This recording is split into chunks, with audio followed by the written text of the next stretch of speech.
Pagpalang araw, kaibigan. Ito na naman po ang inyong kaibigan kay Jesus, Brother Manny Bautista. Ano po? Christ alone. Maliwanag po, ano? In Christ alone. Alam niyo po, sa aking magbuhat po ng araw ng siguro kalooban na rin ng Diyos na matutuwa ko ng aral niya na siyempre, yan ganyang bagay, di naman po natin alam yan eh. Diyos pa rin ang nakakaalam niyan. Ano po? Kasi po, since bata pa po ako, halos lumaki rin po ako ng simbahan. Ano po? Naging vendor po ako sa simbahan. Nagtitinda ng mga bulaklak. Meron po nagdadalang bulaklak. Nakikitinda po kami kasi bata pa kami. Kumikita kami ng barya, masaya na kami. Kaya, naging, sabihin na natin, naging kabarkada, kakilala, yung mga naglilinis na simbahan. Yung iba po, mga sakristan. Ano po? At yung mga sakristan po, yung iba naman, naging kasugal po namin. Nagsusugal po kami. Doon po, malapit sa simbahan. Minsan, nahuli pa kami ni Father. Talagang gano'n, mga bata po kami. Habang lumalaki po kami, doon po ako sa tsahin ko naman natira, sa kapatid ng tatay ko. Ganon din po, religious sila. The religious. Nagsisimba. At tuwing alas 6, nananalangin ng rosaryo. O angelos. Kaya, ako po, mula pagkabata hanggang sa nag-high school po ako, naging reliyosong tao rin po. Nagpo-prosesyon, nagnonobena. Kaya masasabi kong religious person ako. Hindi ako mahilig makipag-away, hindi ako mahilig magmura. Wala po. Basta ganun lang pong lumaki ang aking buhay, na pagkabata hanggang sa lumaki po.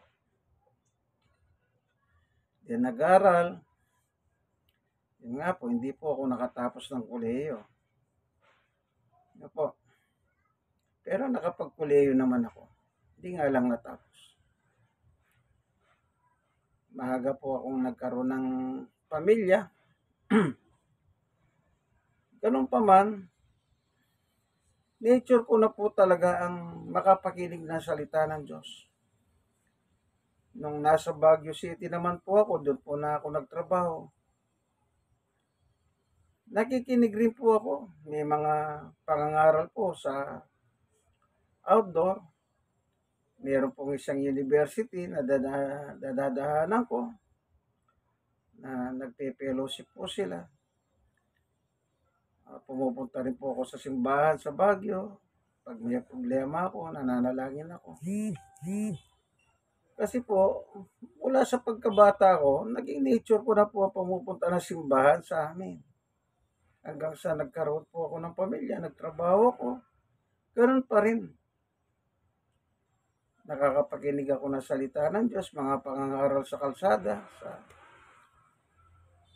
Kumbaga, kaya sabi ko po, plano ng Diyos eh. Hindi ko rin alam. Ano po, hanggang sa dumating na lang na, eto po, na maging sa pakikinig po sa radyo, panonood sa telebisyon ng mga programa pang-reliyon.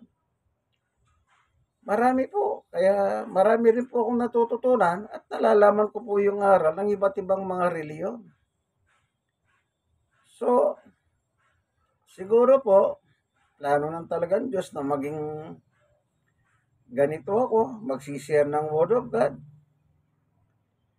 Yan.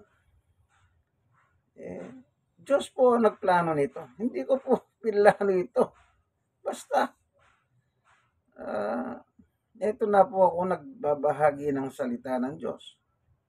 Nagsishare po ako, nangangaral ako sa public places, gaya ng mga palengke, sa mga plaza, sa mga ospital, mga eskwelahan, mga matataong lugar. Wala po akong pinipili kasi po lagi ako may dalang Biblia. Oh, may dala akong Biblia. Kahit na po nung nag-aral ako ng TESDA, nag-TESDA po ako kasi wala din ako magawa sa buhay. Ano po?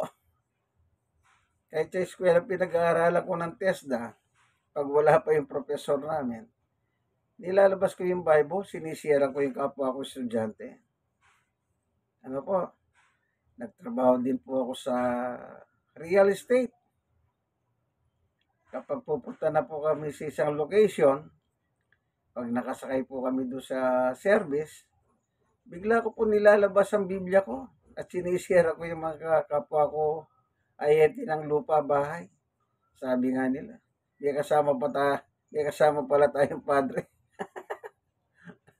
Sabi po nila, nasabi nila eh. Sa pagdating po doon sa lugar, sa kami nagbebenta ng lupa o bahay, sinisira ko rin po sila. Meron naman pong, siyempre, alam niyo po ang tao, hindi lahat masaya. Doon ko nakita. Merong gusto na makapakinig ng salita ng Diyos. Kasi po, bago kami magsimula, sabi ko, magpi-prayer tayo ako. Maganda yun. Yung iba naman, nangangatwiran pa. Nagpi-pray naman kami, sabi nila. Sabi ko, mag-pray muna tayo bago tayo magsimula sa activity natin ngayon. Ano po? Kasi po, masalimot po ang reality. Sa isang pagkakataon po, nandun po ako sa Rizal, sa Montalban. Nag-away yung dalawang ahente .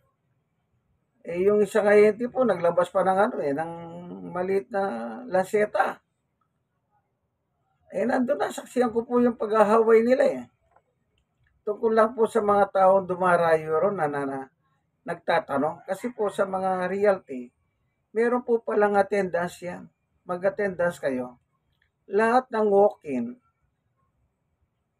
by number ko, sino yung nakatoka, halimbawa, number 1. Kahit ikaw na nag-entertain, pero hindi ka number 1, pupunta pa rin sa number 1 yon. Kung kukuha o hindi. Nagkataon po, merong ganyan nangyari, kaya nag-away. Naglabas pa ng lanseta yung isa .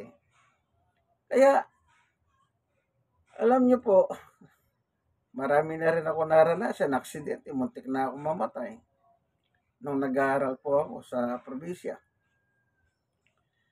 Kaya sabi ko, talaga may plano ang Diyos sa akin. Bakit? Sa dami ng aksidenteng naranasan ko hindi pa ako kinuha ng Diyos. Yun pala, ito ako ngayon. Nagbabahagi ng salita ng Diyos. Kaya lagi ko pong dalang Biblia ko.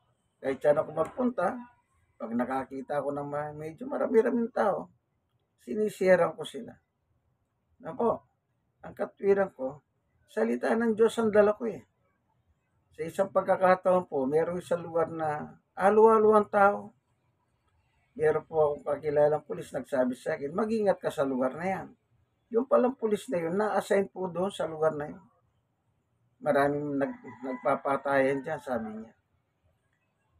Ayan. Pinayuhan naman po ako ng pulis. Dating pulis retirado na. Ang katwiran ko naman sa sarili ko, salita ng Diyos ang dala ko, bakit naman nila ako sasaktan? Nagkataon po, napatunayan ko nga meron naghahabulan ng mga pulis at saka mga civilian. Pero nakita ko lang po, pero in first place naman, wala naman pong nangyari sa akin sa tagal ko pong nagagawi sa lugar na yon. Hindi ko na lang po sasabihin. Kasi katwiran ko, salita ng Diyos ang dala ko. Bakit ako matatakot? Ngayon, Dahil po pumasok na po tayo sa year 2000, naging ang technology po natin, lumaki ng lumaki. Naging ano na po, broad. Lumawak na lumawak ang technology. So ngayon, nakakapanood naman po ako sa television, sa YouTube, Facebook, ng iba't ibang mga sekta ng reliyon. Ang napansin ko po dito sa isang sekta ng reliyon, na hindi sila naniniwalang si Jesus ay Diyos, kundi tao lang. Ano po, bukod tangi sila. Sa dami ng reliyon, nagsasabi si Jesus ay Diyos. Pero dumadami rin po sila eh. Dahang taon na rin sila, nag-celebrate na nga sila ng centennial nila. Ano po, pinakikita nila sa social media na yung nadadagdag sa kanila galing sa ibang reliyon. Ang masakit, hindi naman nila sinasabi yung umaalis sa kanila na pumupunta naman sa ibang reliyon. Parang nag-replacement lang. May pupunta sa kanila galing sa ibang reliyon, meron namang umaalis sa kanila galing din sa ibang reliyon. Kumbaga, parang palitan lang ba? Pero siyempre, pinakikita nila yung nagdadagdag para pakita nila, dumadami kami.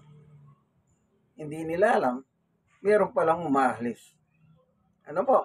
At yung umalis, kaya nalaman ko, kasi doon sa ibang reliyon, pinakikita naman yung umalis sa kanila.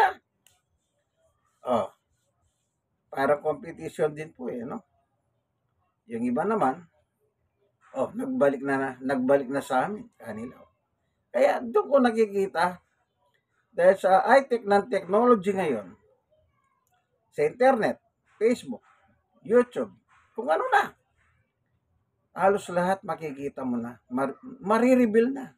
At nagkaroon po ako masyadong interesado ako dyan. Kaya yung nagsasabi pong si Jesus ay tao, ito pong reliyon na ito, dahil po pinupukol sa kanila na si Jesus ay Diyos.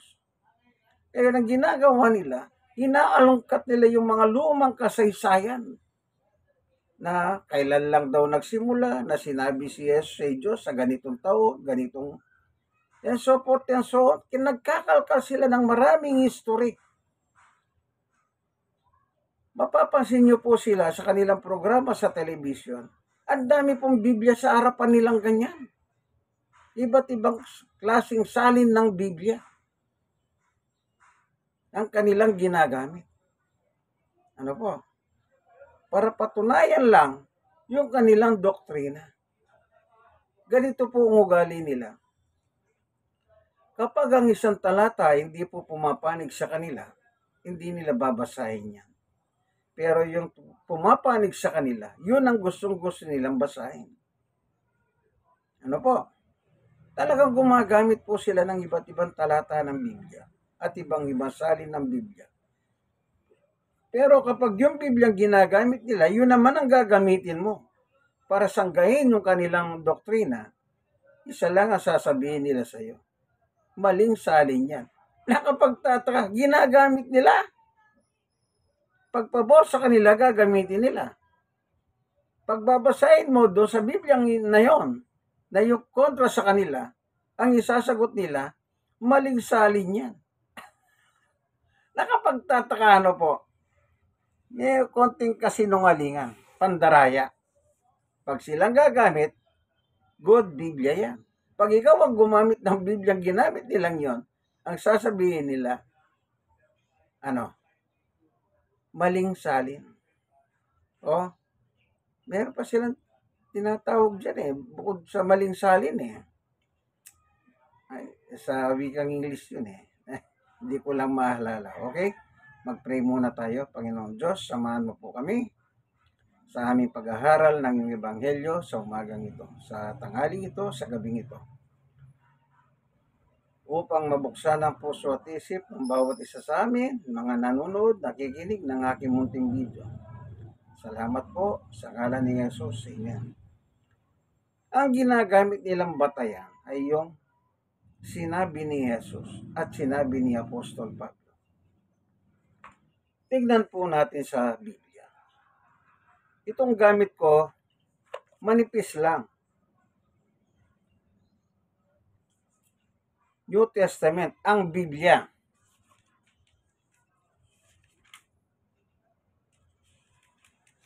Ang Biblia po ito, ano?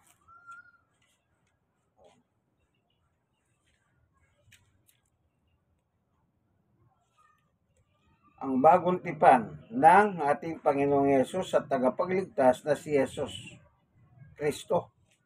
Philippine Bible Society. Ayan.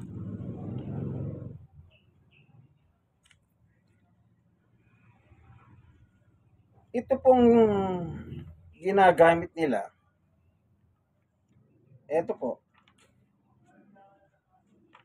Para naman maging patas, babasa po tayo ng Biblia. Sa 1:8.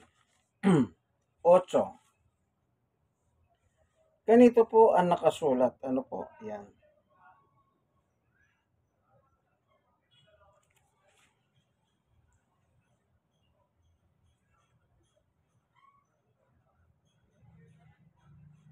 Dito po sa 1:8:40. Ito pong babasahin natin. 1:8:40. Ano po? Para makita nyo po patas tayo. Ano?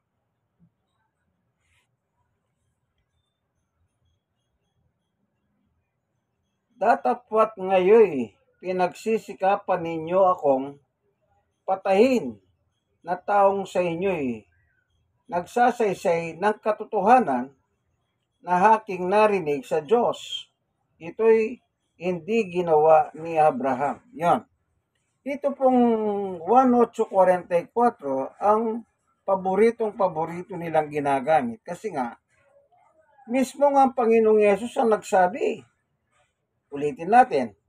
Datapwat ngayon pinagsisikapan ninyong ako'y patayin na tahong. Yan. Pagdating sa tao, malakas ang birada nila. Tahong sa inyo'y nagsasaysay ng katotohanan. Yon. Yung tao, lalakasan nila yon.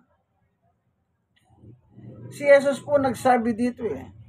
Kaya ang stand nila, ang doktrina nila, iisa lang ang Diyos Ama. At si Jesus, hindi Diyos, kundi tao. Dahil po sa talatang ito, ang ginagamit nila doon, ang Biblia rin po. Oh, meron pa. Yung kay Pablo naman. Ano naman po sinasabi ni Apostol Pablo?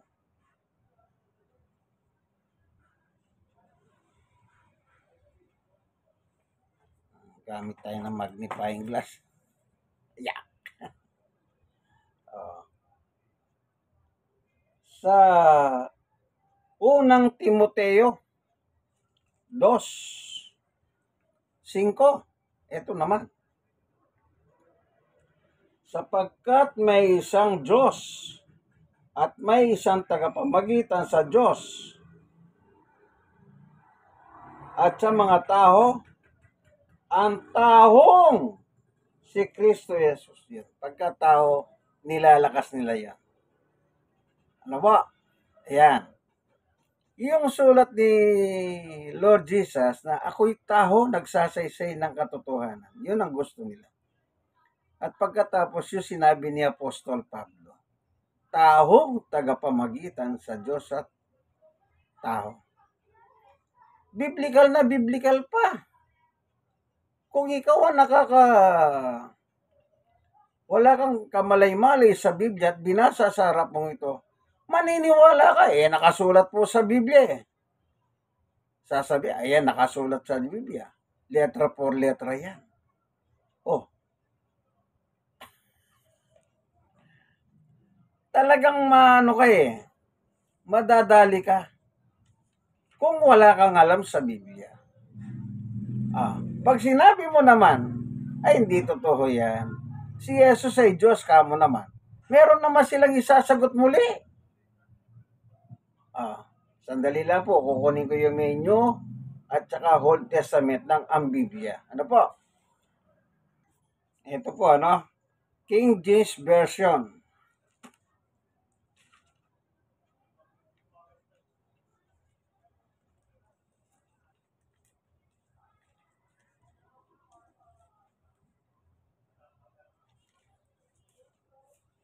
Bigla ka na pag pinilit mong Diyos si Jesus, ang gagawin nila, ang babasahin naman nila, eto na naman.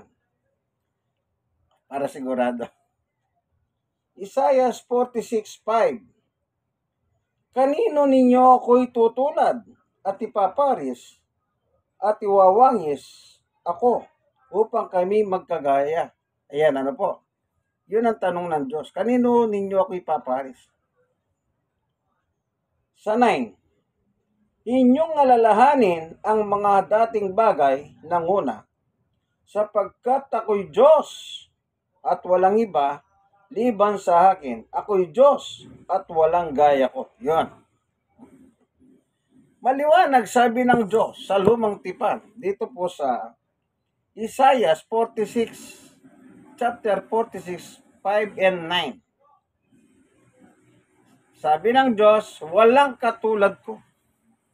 Kumbaga yung tanong, ang Diyos na rin na sumagot. Yung tanong ng Diyos sa verse 5. Kanino nyo ako'y tutulad at ipaparis, iwawangis ako upang kami magkagaya? Yan tanong po yan. Question mark. Ito rin ang sagot ng Diyos. Inyong alalahanin ng mga dating bagay ng una, sapagkat ako'y Diyos at walang iba liban sa akin, ako'y Diyos at walang gaya ko. Yun. Nagtanong ang Diyos, Diyos din na sumagot. Maliwanag po. Ayan, kita nyo, sasabihin nila. Paano ngayon yan? Lalabas na sinungaling ang Diyos. Sabi ng Diyos, walang ibang Diyos liban sa akin. Kaya, talagang kumbaga sa checkmate ng chess, checkmate ka pag wala kang alam sa Biblia. Yan po ang mga most probably ginagamit nilang talata sa kanilang pandaraya. Ano po? Kaya sinabi ko naman pandaraya. Kasi po, tatlo yung binasa natin, 1:8:40. Sinabi ni Jesus, ako'y tao.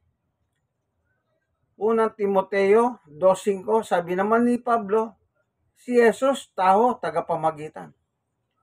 Yung ikatlo, yung Isaiah 46, 5 and 9, nagtanong ang Diyos kung kanino nyo ako tutulad o ipaparis. Ang sagot ng Diyos, pa rin, wala. Walang ibang Diyos liban sa akin. Ang Biblia po ba nananatiling 3 talata lang? Yan ang tanong. Paano po yung the rest ng talata ng Biblia? Hindi mo na babasahin yun? Kasi, ayan, yun lang ang babasahin nila. Kung baga sa labanan, wala kang alam sa Biblia, checkmate ka talaga. Pero ang Biblia po ay napaka Old and New. King James Version. Manipis. New Testament. Ang Biblia. Hindi lang naman po yun ang mga nakasulat. Ang dami pa nakasulat. Meron po akong babasahin. Sa Biblia gusto rin nila yung ang Biblia. Meron lang po akong hahanapin, Ito naman yung tanong ni Jesus. Kung baga doon sa Isaiah, nagtanong ang Diyos. At sinagot ng Diyos ang tanong niya. Para lang ipakita sa tao. Kasi doon sa Isaiah po kasi, saan nyo ako ipapari? Sabi ng Diyos, ang ginawa ng mga tao doon, naglabas sila ng kanilang ginto, pilak, ginawa nilang rebulto. Kaya nasabi ng Diyos, walang ibang Diyos liban sa akin. Kasi po, ang gusto ng mga tao, yung ginawa nilang rebulto, Diyos din po. Yun lang yun eh. Hindi kasi nila kinukumpleto yung basa doon sa Isaiah 46 eh. Kailangan basahin sana nila yung magbuhat sa 5, 6, 7, 8, 9. Basahin nila yung nakapaluhog. Nakalagay doon, yung mga tao, ang sagot nila, gumawa sila ng rebulto. Yun ang pinakita nila, nakatulad ng Diyos. Kaya sabi ng Diyos, walang katulad ko. Okay, Yun ay pandaraya nila, no? Meron tayong hahanapin dito. Ito naman po ang tanong ng Panginoong Hesukristo.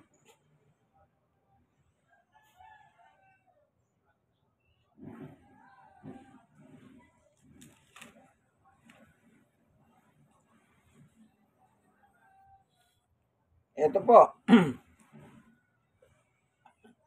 Basahin naman natin. Kung saan nila binasa yung si Jesus ay taho. Si Jesus ay tao, sabi ni Pablo. Dito rin natin babasahin ang tanong ng Panginoong Yesus. Mateo 16:13. Basahin natin, ano? Nang dumating nga si Jesus sa mga sakop na Cesarea ni Filipo, ay tinanong niya ang kanyang mga halagad na sinasabi, ano baga ang sabi ng mga tao kung sino ang anak ng tao? Ayan. Isa sa mga titulo ni Jesus, anak ng tao. Siya mismo po ginagamit niya, anak ng tao. Bakit? Kasi po ang nanganak sa kanya si Maria na tao. Kaya ginagamit niya po yung salitang ako'y tao. Kaya yung tanong niya, eto. Ano baga ang sabi ng mga tao kung sino ang anak ng tao? Referring to Jesus Christ. Kasi siya nagtatanong, siya nagsasalita dito sa eksenang ito at kausap niya ang mga apostol niya, sila Pedro. 14. At kanilang sinabi ng ilan si Juan Bautista, ang ilan si Elias, at ang mga iba si Jeremias o isa sa mga propeta. Dice, kanyang sinabi sa kanila, datapwat ano ang sabi ninyo kung sino ako? Yan. So, ang pagkahalam ng mga tao, si Jesus ay gaya na isang propeta. Ano sinabi? Juan Bautista, Jeremias, Elias, o isa sa mga propeta. Yun ang pagkahalam ng tao. Pero sinabi ni Jesus, sa inyo naman, sa inyo, sa mga apostol niya, kina Pedro, sino ako?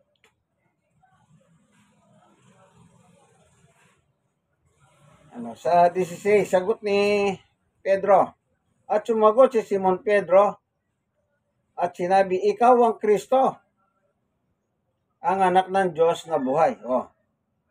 Ang kausap niya si Jesus face to face, kasi nagtanong si Jesus. Pero hindi sinabi ni Pedro na ikaw si Jesus na tao. Hindi. Ang sabi niya, ulitin ko, ang sagot ni Pedro. Sumagot si Simon Pedro at sinabi, ikaw ang Kristo, ang anak ng Diyos na buhay. Yan. So, ang tanong, kanino galing yung sinabi ni Pedro? Yan ang tanong naman. So, 16. 17. At sumagot si Jesus at sa kanya'y sinabi, mapalad ka, Simon Bar-Onas, sapagkat hindi ipinayag sa iyo ito ng laman at dugo, kundi ng aking Ama na nasa langit. Yan. Pag sinabing laman at dugo, taho. Tayo po yun. Binubuo tayo ng laman at dugo. So, yung sagot ni Pedro na ikaw ang Kristo, ang anak ng Diyos na buhay, ang nagpahayag pala kay Pedro ay walang iba, kundi ang Diyos Ama. Sino nagsabi? Si Jesus. So, maliwanag sa talatang ito, nang magtanong si Jesus sa kanyang mga apostol, sino ako sa mga tao? Ang sagot nila, ikaw po si Juan Bautista, si Jeremias, si Elias, o isa sa mga apostol, o isa sa mga propeta. Sa inyo naman, sino ako? Sabi ni Jesus, ang sagot naman ni Simon Pedro, ikaw po ang Kristo, ang anak ng Diyos na buhay. Sa sunod na talata, anong sabi ni Jesus? Ipinahayag iyon sa iyo ng aking Ama na nasa langit. So, maliwanag po, si Jesus po, anak ng Diyos na buhay. Ang Diyos mismo nagsabi sa pamamagitan ng bibig ni Pedro. Sinabi ng Diyos, anak ko yan. Yang Kristo. Ulitin natin ha. Buksan nyo lang ang isip nyo po at damdamin. Huwag nyo isara.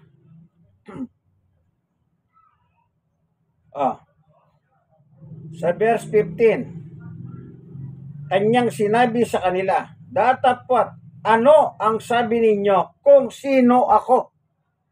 Nagtatanong si Jesus, sino ako? 16, sumagot si Simon Pedro, sinabi, ikaw ang Kristo, ang anak ng Diyos na buhay. 17, at sumagot si Jesus at sa kanya'y sinabi, mapalad ka, Simon Bar-Onas, sapagkat hindi pinahayag sa iyo ito ng laman at dugo, kundi ng aking Ama na nasa langit. Sino ang Kristo? Ang kausap ni Pedro. Si Jesus anak ng tao. Kasi pinanganak ni Maria. Ikaw ang Kristo, ang anak ng Diyos na buhay. Maliwanag po pala, ang nagpahayag kay Pedro ay ang kanyang Ama na nasa langit. Lumalabas, sinabi niyang Diyos mismo sa bibig ni Pedro na yung Kristo, anak ko yan. Ganito kasimple ngayon ang tanong. Ikaw nanonood ng video, yung tatay mo at nanay mo, nang magkaroon sila ng ugnayan sa isa't isa, o sabihin na natin nagalimon, ang naging bunga ikaw. Ikaw yan. Ako ito. Nang magani mo ng magulang ko, tatay ko, nanay ko, ako ang lumitaw. Ang tatay ko at nanay ko, tao ba o hindi? Kaya ganoon din sa'yo, tanong sa'yo. Hindi po ba tao ang iyong mga magulang? At ang naging bunga, tao, tayo yun. Ngayon, kung ipipilit mo ngayon na si Jesus ay tao, lalabas ng kanyang Ama, ang Diyos na buhay sa langit ay tao.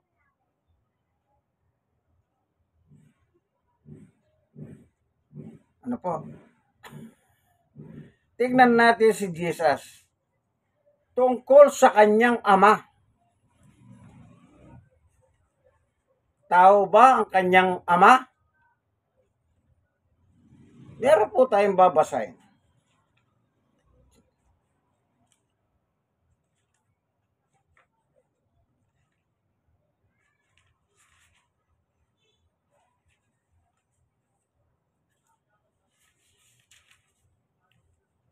Gusto ko lang pong ipatunayan sa inyo na hindi lang po nananatiling talata, 3 pirasong 3 pages ang Biblia. Marami. Binubuo ng 66. Ano po?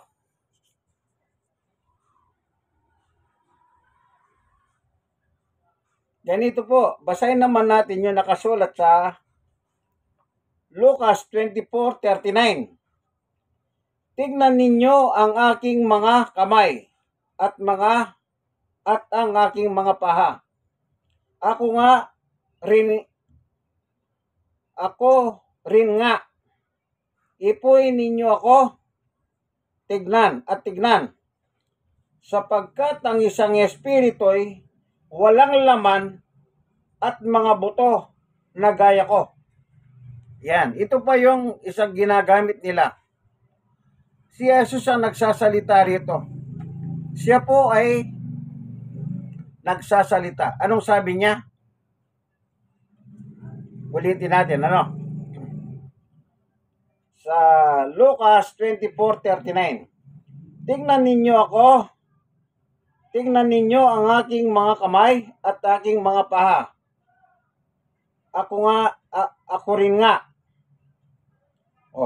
Anong sabi ni Jesus? May kamay siya, meron siyang paha. Sapagkat ang isang espiritu, walang laman at buto. Ano daw po yung espiritu? Walang laman at buto. Sabi ni Jesus yan. Tingnan pa natin ang sulat, ang sabi ni Jesus sa 1:4, 23-24. Datapat dumarating ang oras at ngayon nga, nasasambahin ng mga tunay na mananamba ang Ama sa Espiritu at katotohanan, sapagkat hinahanap ng Ama ang mga gayon na maging mananamba sa Kanya. 24, ito na po. Ang Diyos ay Espiritu. Ano daw po ang Diyos? Espiritu. Ano yung Espiritu? Walang laman at dugo. Nagaya natin. Tayo po, binubuo ng laman at dugo. Doon sa Mateo 16, yung tanong ni Jesus doon.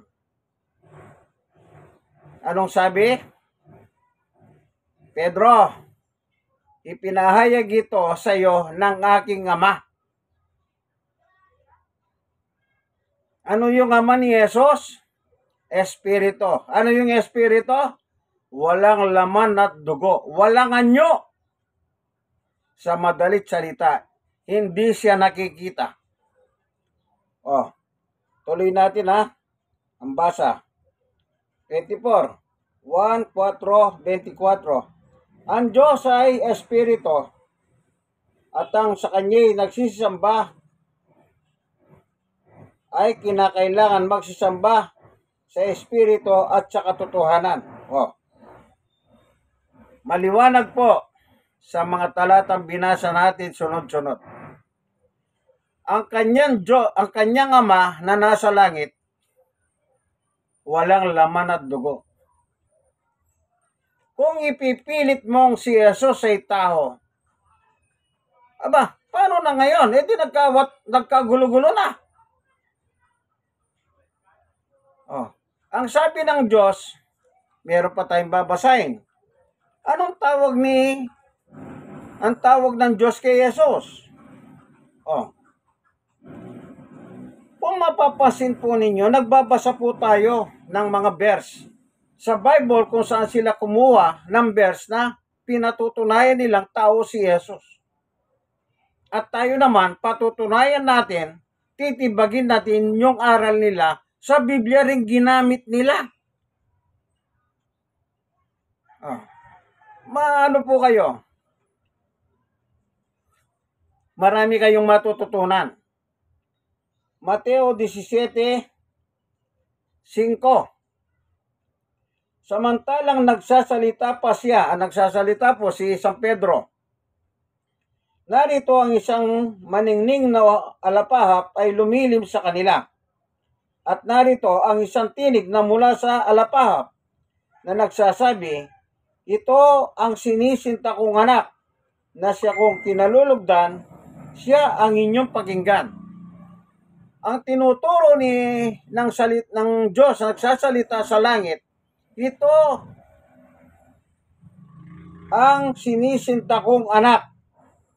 Sino po yon? Si Jesus. Bakit si Jesus? Verse 1, 17:1. Pagkaraan ng 6 na araw ay sinama ni Jesus si Pedro at si Santiago at si Juan na kapatid niya, at sila'y dinalang bukod sa isang mataas na bundok. Nagsasalita si Pedro, may tinig ng galing sa langit, ang Diyos po yon. At sinabi niya, ito ang sinisinta kong anak. Sila lang nandun apat Si Jesus, si Pedro, si Juan, si Santiago. Kaya si Jesus ang tinutukoy ng tinig. Ito ang sinisinta kong anak. Anong sabi ng Diyos ng tinig? Siya ang inyong pakinggan. Samantalang nagsasalita pa siya, narito ang isang maningning na alapap ay lumilim sa kanila, at narito ang isang tinig na mula sa alapap na nagsasabi, ito ang sinisinta kong anak, na siya ko kinalulugdan, siya ang inyong pakinggan. So dito sinabi ng Diyos, yung kanyang kinalulugdang anak. Inamin ng Diyos anak niya si Jesus eh. Oh. Kung ang Diyos ay espiritu, walang laman at dugo. Ngayon, ipipilit mo na si Jesus ay tao. Lalabas nagsinungaling si Jesus tungkol sa kanyang ama. Eh sabi niya ng aking ama, walang laman at dugo. Doon sa 24 ng Lucas 39. Lalabas sinungaling si Jesus. Eh sa Biblia po, isa lang po ang sinungaling, ama ng mga sinungaling. Si Satanas yun. Doon naman sa 8:44 ng 1, na kung saan sinabi ni Jesus, si Satanas ama ng mga sinungaling. Oh. Kaya itong nagsasabing si Jesus ay tao, hindi Diyos, isa rin sila sa mga sinungaling, alagad ni Satanas. O, meron pa akong babasahin po, ano?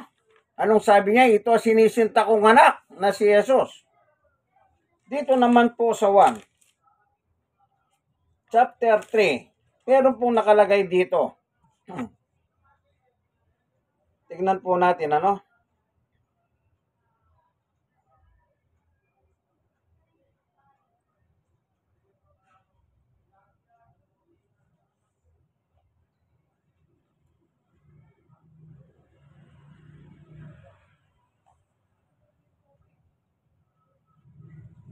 Ganito po, ano? Dito sa 1:3:31, ang sabi ni Jesus, ang nanggaling sa itaas ay sumasa ibabaw ng lahat. Ang galing sa lupa ay tagalupa nga. At ang ukol sa lupa, sinasalita niya. Ang nanggaling sa langit ay sumasa ibabaw ng lahat. 32. At kanyang nakita at narinig. At siya'y pinatotohanan niya.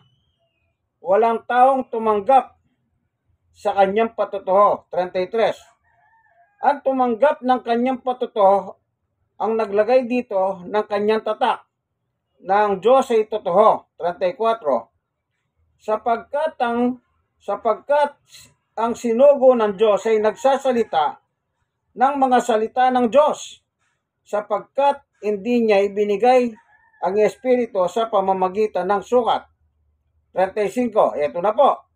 Sinisinta ng Ama ang anak at inilagay sa kanyang kamay ang lahat ng mga bagay. 36. Ang sumasampalataya sa anak ay may buhay na walang hanggan. Ngunit ang hindi tumatalima sa anak hindi makakakita ng buhay, kundi ang puhot ng Diyos ay sumasa kanya. Yon. Sino po ang anak ng Diyos sa Biblia?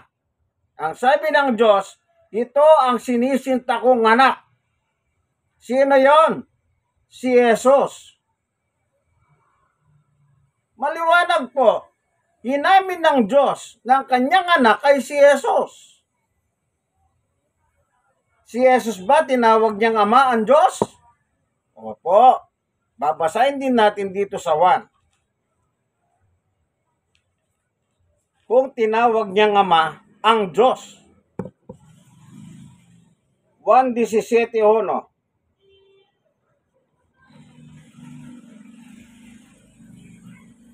Ang mga bagay nito ay sinalita ni Jesus.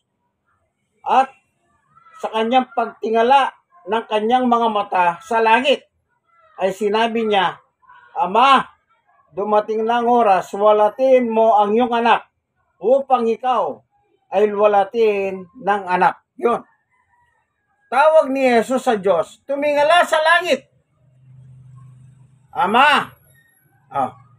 Ano yung turo ni Jesus sa mga alagad niya? Sa Mateo 6:9?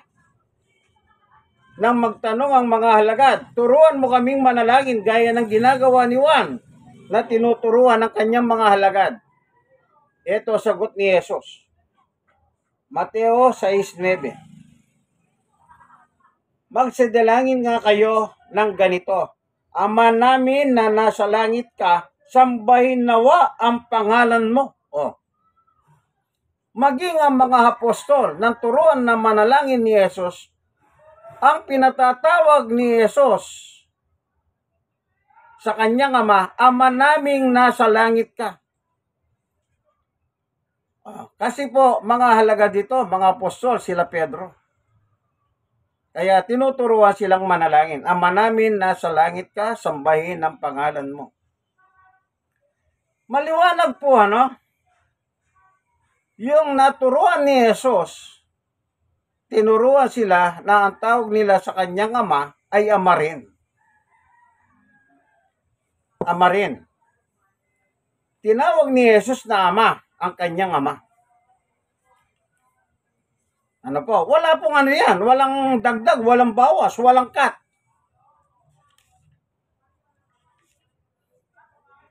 Kaya kung Diyos si Jesus, kung ang Diyos ang kanyang ama, di naturalmente si Jesus Diyos po.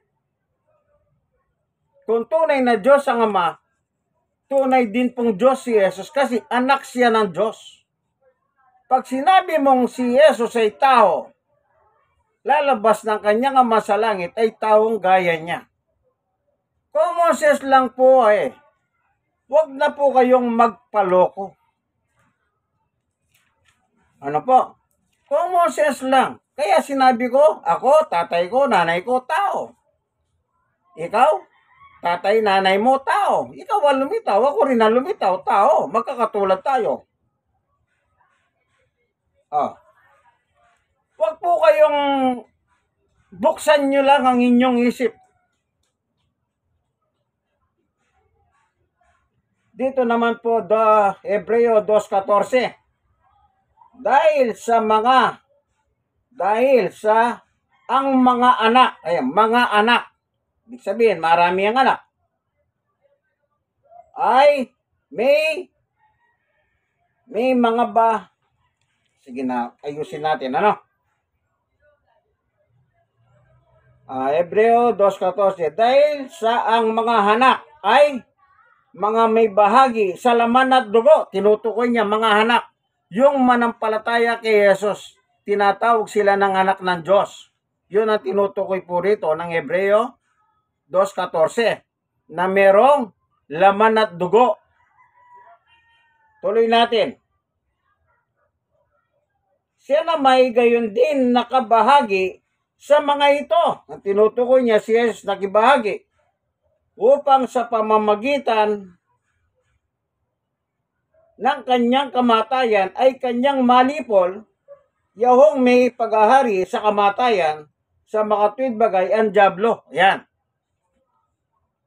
Nakibahagi po siya. Wala po siyang laman at dugo.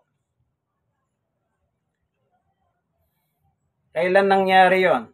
Nang ipinanganak ni Santa Maria. Kaya sinasabi ni Jesus, anak ng tao. Tingnan pa natin yung salitang anak ng tao. Ginamit ba ni Jesus? 18 ng Lucas 8.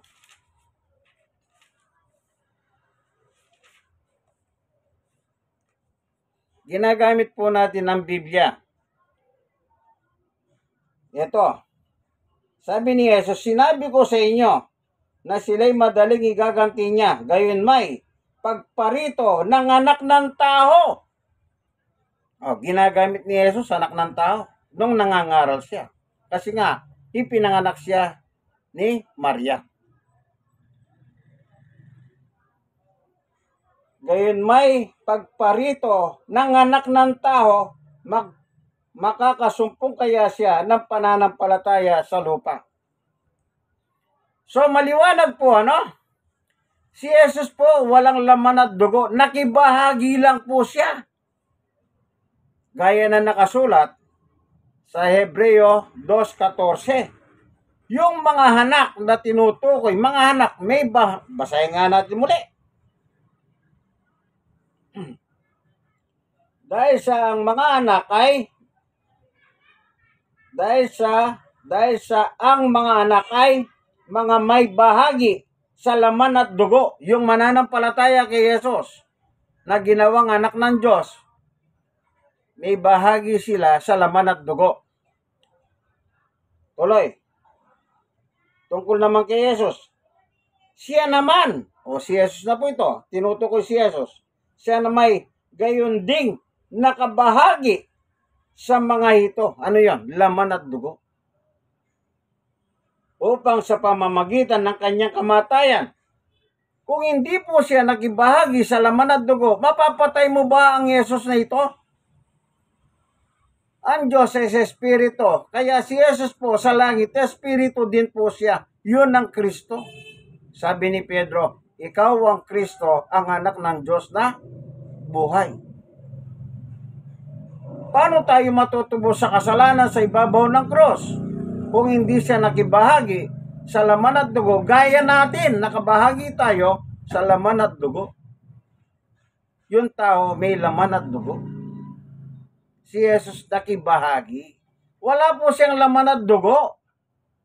Nangyari po nang ipinanganak ni Marian, doon po nagkaroon ng katuparan. Yung nakibahagi sa laman at dugo. At anong sabi sa 2:14? Tuloy natin. Ito sabi niya, siya na may gayon din nakabahagi sa mga ito upang sa pamamagitan ng kamatayan ay kanyang malipol. Yung may paghahari sa kamatayan sa makapitbagay ay ang dyablo. May papako mo ba sa krus kung walang laman at dugo ang Kristo? Ang Kristo, Espiritu, anak ng Diyos. Anong sabi ni Jesus? Ang aking ama ay Espiritu. Walang laman at dugo. Nagaya ko. Kasi po, nakibahagi lang po siya. Wala rin po siyang laman at dugo. Kaya sinabi ni Pedro nang magtanong si Jesus, sino ako? Di sana sabihin ni Pedro, ikaw si Jesus, kausap ko ngayon. Pero ang sagot ni Pedro, iba. Yung sinabi ng Diyos, yun ang sinabi ni Pedro. Ikaw ang anak ng Diyos na buhay. Kaya sabi ni Jesus, mapalad ka, Simon Bar-Onas. Hindi pinahayag ito sa iyo ng laman at dugo. Ibig sabihin, hindi pinahayag ito sa iyo ng sino mang tao, kundi ng aking ama na nasa langit. So, maliwanag po, Kung sinabi man ni Jesus sa 1:8:40, 40, ako'y tao. Kung sinabi man ni Pablo na siya'y tao, meron pa sinabi diyan si Pilato, siya'y tao.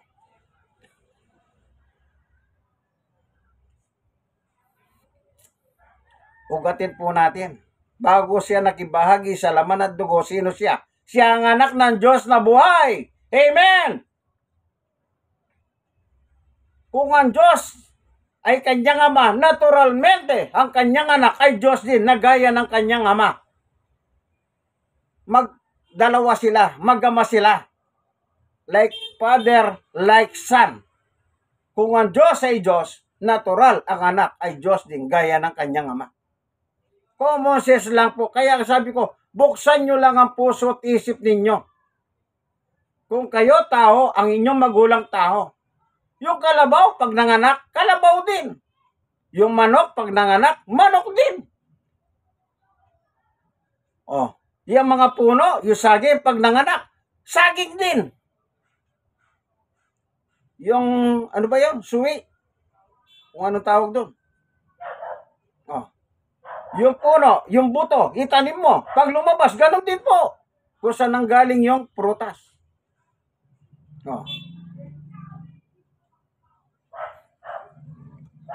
Itong mga grupong ito na kulto ni Satanas, Antikristo, nagbabasa din sila ng Biblia. Sa kanilang programa sa telebisyon, ang daming Biblia. Sabi ko nga po sa inyo binabasa nilang Biblia, ibang-ibang salin. Meron pa akong napuna sa kanila. Kapag ang hinahanap yung pangalan ng kanilang simbahan na Iglesia ni Cristo, ang hanapin nilang salin ng Biblia, yung si George Lamsa. George M. Lamsa, Translation Bible. Yun ang babasahin nila at mababasa nila yung salitang Iglesia ni Cristo. Pero, yung sulat ni George Lamsa, nagsasabi rin siya, si George Lamsa sa Roma 9:5, si Jesus ay Diyos. Pero hindi po nila binabasa yon. Ang binabasa nila yung Gawa 20:28 ng George Lamsa Translation. Nakasulat kasi doon, Iglesia ni Cristo. Ayon sa pagkaliwat sa ating wika. Roma 5. Ayon sa pagkalikat ng ating wika, si Jesus ay Diyos. Isang Biblia lang yan, ha? George M. Lamsa Translation. Bakit yung 9:5 ayaw nila? Di nila binabasa yan. Pero yung Gawa 20:28, binabasa nila. Kasi pabor sa kanila. Yun nga po sinasabi ko sa inyo eh. Pag pabor sa kanila, hindi nila babasahin nila. Pag kontra sa kanila, sasabihin nila, ay maling salin yan. Ibig sabihin yung ginagamit nilang Biblia, maling salin po pala. Di ba may tililing yan? Pag ikaw ang gagamit, sasabihin, ay maling salin yan. Pero pag sila gumagamit, tamang salin yan. Tililing, tililing. Woo! Pinasok ng malakas na hangin ng kayabangan. Alam nyo po ano reliyon yan? Naglipa na rin yan. Sabi nila, malaki na kami. Pinagyayabang nila yung nare-recruit nila. Pero hindi nila pinagmamayabang yung lumalayas sa kanila. Paano ko po nalaman? Sa ibang reliyon. Pinapakita naman ng ibang reliyon na yung lumaya sa kanila naman pumunta. Kita nyo? Kaya mag-ingat kayo ha. Baka kabilang kayo sa reliyon na yan. Antikristo po yan. Bakit ko nasabing Antikristo? Sasabihin ba naman nila, hindi daw Diyos si Jesus? Panghuli. Hindi ba Diyos si Jesus? Kasi gusto nila kumisa, sabi, magbasa ka nga ng talata na si Jesus ay Diyos. Ayan. Talagang ano po sila. Ang kaya lang nila lokohin yung walang alam sa Biblia. Biyaya ng Panginoon Diyos. Praise the Lord. Binuksan sa akin ng Diyos ang unawa. Ito po. Unang 1:5-20. Tingnan natin dito. At nalalaman natin na ang naparito ang anak ng Diyos. Sino yung anak ng Diyos? Si Jesus naparito. Sabi po. Talaga naparito. Nangaral eh.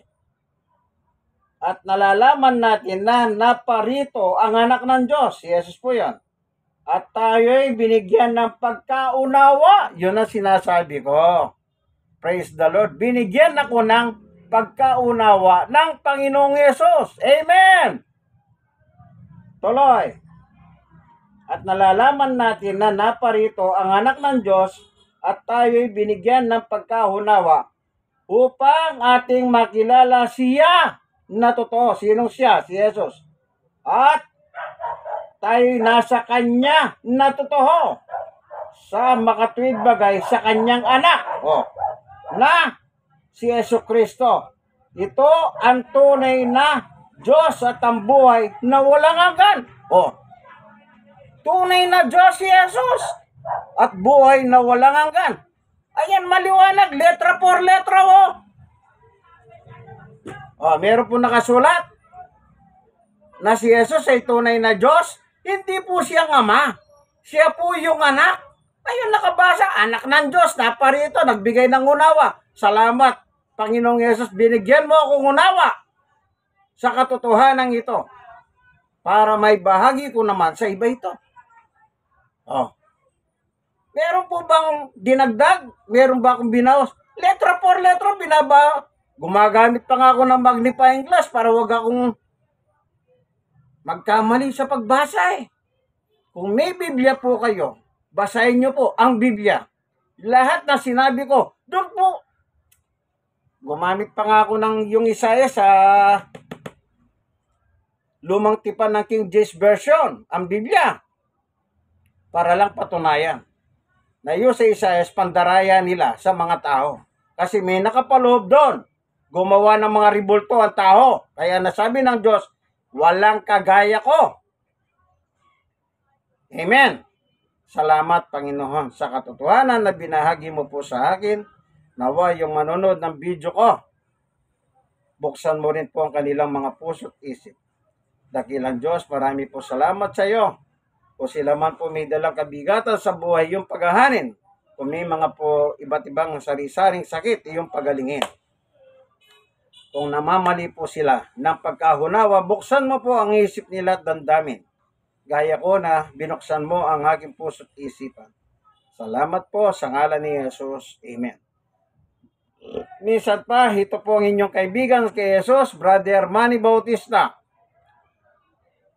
Nasa programa po tayo ang tunay na pagbubunyag ng katotohanan o salita ng Diyos ayon po sa Biblia. Yan. Nakangiti na ako, kaibigan. Alam mo na yan. Like and share. Share lang po sa marami. Huwag po kayong mahiyang mag-share ng tungkol sa Word of God. Kayo na mga nasharean, i-share nyo rin sa marami. Amen.